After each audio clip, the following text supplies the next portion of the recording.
Hello সবাইকে, আশা করি তোমরা সবাই ভালো আছো। আমিও জাস্ট বিন্দাস আছি। তো চলো আজকের ব্লগটা শুরু করা যাক। এই দেখো কত সুন্দর রঙ্গোলি দিয়েছে, দেখেছো? এটা কোথায় বলো তো? এটা হচ্ছে ডায়মন্ড হারবার বাজার, কলকাতার সামনে। ডিজাইনটা আমার খুবই পছন্দ হয়েছে। ঝটপট করে গিয়ে কেনাকাটি করে আমি আর মা বেরিয়ে পড়লাম। কাল একটা অনেক বড় প্ল্যানিং আছে। কেন বলো তো? কাল হচ্ছে আমার স্পেশাল মানুষটার বার্থডে। সকালবেলায় আমি তোমাদের দাদাভাইকে উইশ করার জন্য গিয়েছিলাম ওই বাড়ি প্রচুর গল্প করেছি আমরা সবাই মিলে, কিন্তু মাঝখানে কোনো ক্লিপ নেওয়া হয়নি।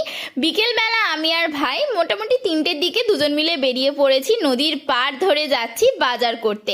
আজকে আমি ঠিক করেছি নিজে হাতে সবকিছু করব। তোমাদের দাদাভাই খুব তাড়াতাড়ি আরেকটা জায়গায় শিফট হয়ে যাচ্ছে, মানে বাইরে চলে যাবে ও জবের জন্য। তার জন্য আমি চেয়েছিলাম এই বছরের বার্থডেটা আমি খুব ভালোভাবে করব। প্রত্যেক বছর সেইভাবে তো আর হয়ে ওঠে না। আর এই দেখো তোমাদের দাদাভাইয়ের জন্য একটা গোলাপের বুকে নিয়ে নিয়েছি। টুকটাক ভাবে যেটুকুনি আমি সাজাতে পারি সেরকম